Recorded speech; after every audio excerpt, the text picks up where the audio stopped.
Yo, I know it's been a minute. Welcome back to React with the Gap. It's been a turbulent last couple months, hasn't it? I think the last time I made a video, or actually uploaded a video, was during election time. So, yeah, it's been a minute. So I want to start off this video. First, thanking the Lord and the ancestors, asking the Lord to bless this video and to bless all the creation on the face of the planet, no matter what denomination, no matter what they believe in, spiritual, religious. I ask that the Lord protect us all from the seen and unseen forces of evil. And I ask that the Lord bless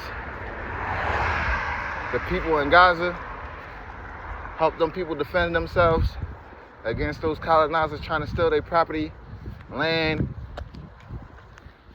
resources. In the name of Allah, Ameen. Alright, so this video I wanted to make because I seen something very interesting. Now, if you haven't been privy to, I'm gonna make you privy. Kendrick Lamar dropped another classic. I don't know whether to call it an album. I don't know whether they call it a mixtape, if niggas still make mixtapes or not. The landscape changed, and it changes every day. But he dropped this amazing body of work. And he went through a lot of things. He said a lot of meaningful things. Like my personal favorite song on that joint is Reincarnated. He sampled Made Niggas by Tupac. A lot of the viewers on here probably too young to actually remember that song. Made Niggas by Tupac featuring the Outlaws. It's like I think it's on Don Illuminati, the 7 Day Theory.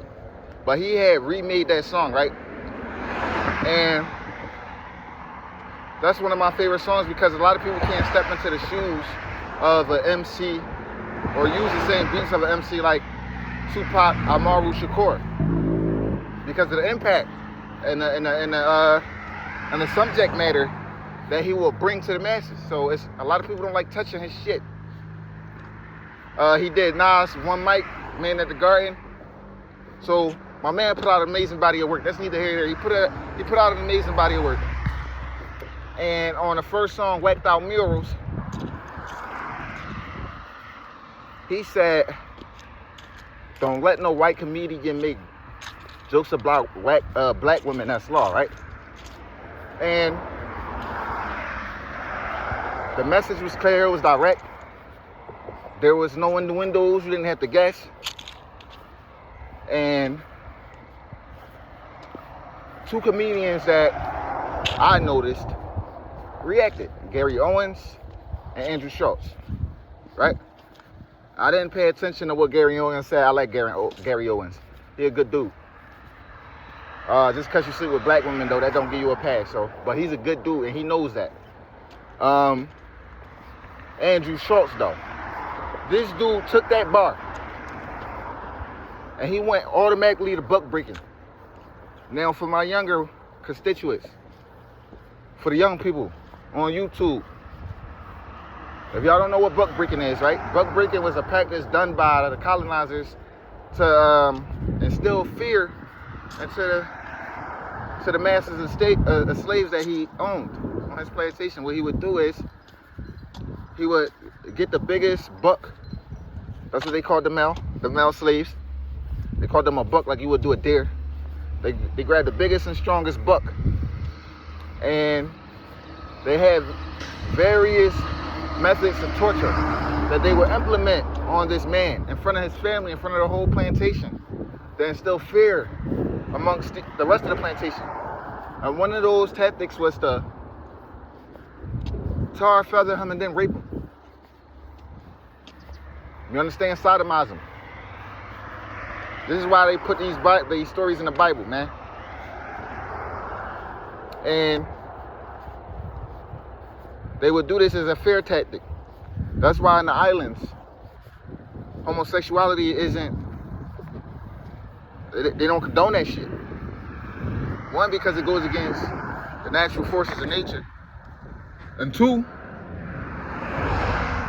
our mitochondrial DNA still carry them scars. So Andrew Schultz immediately went to buck breaking Kendrick Lamar. Now Kendrick Lamar is almost 40 years old. Now people make fun of this man because of his, what they would call, diminutive stature. But I'm gonna tell you something, Andrew Schultz. The first people to build civilization was the people you call pygmies today, which is a derogatory term. The Twa people, the Patais, diminutive black people. They call them DPBs. DBPs. Or I said it wrong, whatever. You know what the fuck I meant. Diminutive black people. So he had the nerve to make fun of him. He said he don't think Kendrick Lamar can stop anybody from sodomizing him.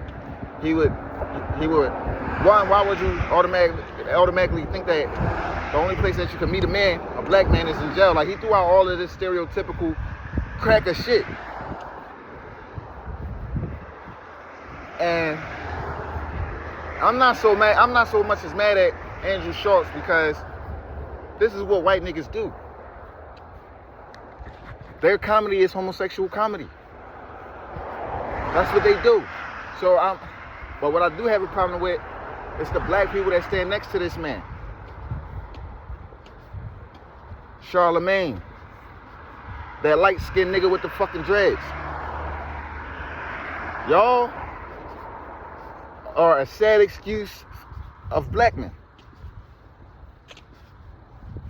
Y'all will sit there and let somebody talk about your fucking mom because they got a bigger check or because they white. That's cowardice. Y'all jump down, and that's why I don't like the black community. Because we are coward people. We jump down each other's neck all day. Everybody was so fucking hyped about this Jay-Z shit. Quick to throw another black man under the bus who gave other black people opportunity. I'm not saying everything that we do is right, but everything we do ain't wrong either. And it's sad when our own people be the first ones to support this coonery. And Malcolm X predicted it all. Malcolm X predicted it all. Like, it's amazing, man, the things that we let our opposition get away with. And I'm not talking about black and white. I'm talking about anybody who stands against our moral code.